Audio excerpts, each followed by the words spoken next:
بسم اللہ الرحمن الرحیم۔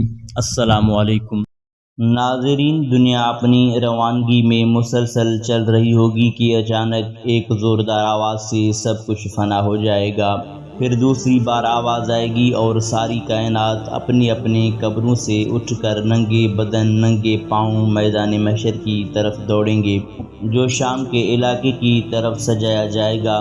ہر انسان اپنے اپنے اعمال کے اعتبار سے اٹھے گا، ہر ایک کو دو فرشتے پکڑیں گے اور میدان محشر میں لے جائیں گے۔ سب میدان محشر میں پہنچیں گے، سورج 1 میل کے فاصلے سے تپش پھینک رہا ہوگا، سب لوگ اپنے اپنے اعمال کے اعتبار سے پسینے میں ڈوبے ہوئے ہوں گے۔ 50,000 سال کا یہ ایک دن بہت سخت ہوگا، لوگوں کی حالت ایک نشہ کیے ہوئے شخص کی طرح ہوگی۔ ہر نبی اپنا حوض لگا کر اپنی اپنی امت کو پانی پلائے گا۔ نبی کریم صلی اللہ علیہ وسلم بھی اپنی امت کو سوائے کافروں، مشرکوں، منافقوں، مرتدوں اور بدعتیوں کے سب کو حوض کوثر کا جام پلائیں گے، جو دودھ سے زیادہ سفید، شہد سے زیادہ میٹھا پانی، جو ایک بار پی لے گا پھر اس لمبے ترین دن میں اسے دوبارہ پیاس نہیں لگے گی۔ پھر لوگ پریشان ہوں گے کہ اگلی کارروائی شروع ہو۔ سب لوگ مل کر حضرت آدم علیہ السلام کے پاس جائیں گے کہ اللہ تعالیٰ سے التجا کیجیے کہ حساب و کتاب شروع ہو اور اس دن کی سختی دور ہو، مگر حضرت آدم علیہ السلام معذرت کر لیں گے۔ اسی طرح لوگ حضرت نوح، حضرت ابراہیم، حضرت موسیٰ، حضرت عیسیٰ علیہ السلام کے پاس جائیں گے، وہ سب معذرت کر لیں گے۔ پھر آخر میں لوگ نبی کریم صلی اللہ علیہ وسلم کے پاس آئیں گے تو آپ صلی اللہ علیہ وسلم اللہ تبارک و تعالیٰ سے دعا فرمائیں گے، اللہ تعالیٰ کے فرشتے آپ کو مقام محمود پر لے جائیں گے جو اللہ کے عرش کے پاس ہے، وہاں آپ سجدہ ریز ہو جائیں گے، اللہ کی حمد و ثنا بیان کریں گے، پھر اللہ کی طرف سے حکم ہوگا کہ آپ اٹھیں اور مانگیں، اللہ تعالیٰ عطا فرمائے گا، اور جو بھی سوال کریں گے اللہ پاک پورا کرے گا۔ پھر آپ صلی اللہ علیہ وسلم حساب و کتاب کے لیے سفارش کریں گے جو قبول ہوگی۔ نبی کریم صلی اللہ علیہ وسلم دوبارہ میدان محشر میں لائے جائیں گے، اسے شفاعت کبریٰ کہا جاتا ہے۔ پھر اللہ تبارک و تعالیٰ میدان محشر میں براجمان ہوں گے، اللہ کا عرش 8 فرشتوں نے اٹھایا ہوا ہوگا۔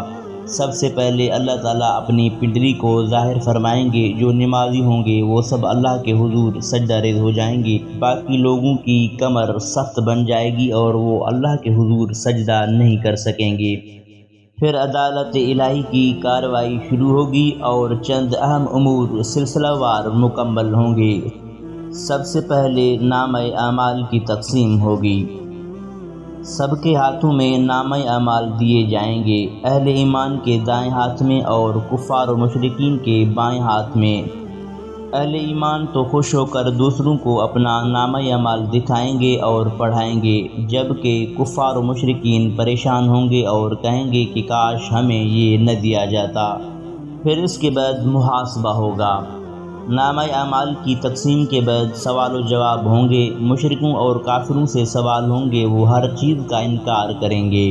پھر اللہ کے علاوہ جن کی مشرک عبادت، پوجا اور نظر و نیاز کرتے رہے ہوں گے ان کو بطور گواہ لایا جائے گا، وہ سب اس چیز کا انکار کر دیں گے۔ پھر اللہ پاک ان کے زبانوں پر مہر لگا دے گا اور ان کے اعضاء بول کر ان کے خلاف گواہی دیں گے، پھر وہ ان پر افسوس اور حیرت کریں گے۔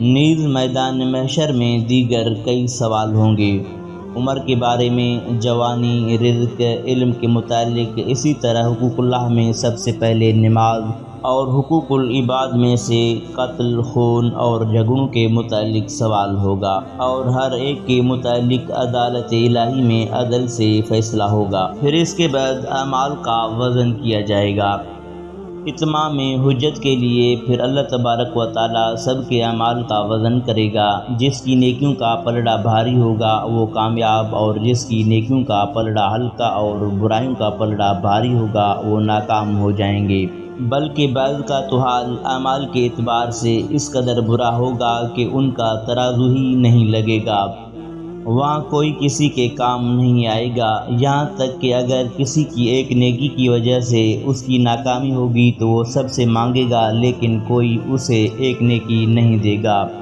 وہاں نہ بیٹا کام آئے گا اور نہ باپ اور ماں، ان سب کو اپنی اپنی فکر ہوگی۔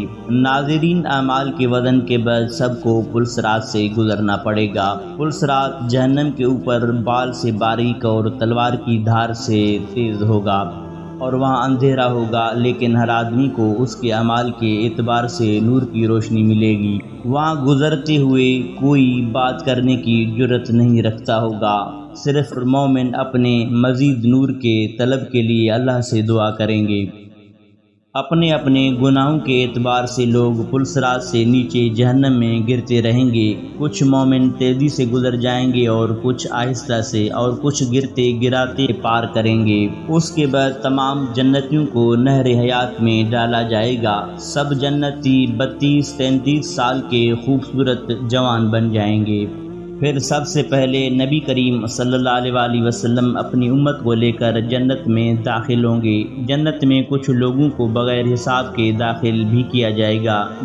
پھر نبی کریم صلی اللہ علیہ وآلہ وسلم کو خیال آئے گا کہ شاید میری امت کے کچھ لوگ جنت میں نہیں آئے۔ پھر نبی کریم صلی اللہ علیہ وآلہ وسلم اللہ کے حضور سجدہ ریز ہو جائیں گے، اور اللہ کے حکم سے پھر آپ اہل ایمان کی سفارش کر کے جو جہنم میں اپنے برے اعمال کی وجہ سے گر گئے ہوں گے انہیں نکال کر لائیں گے۔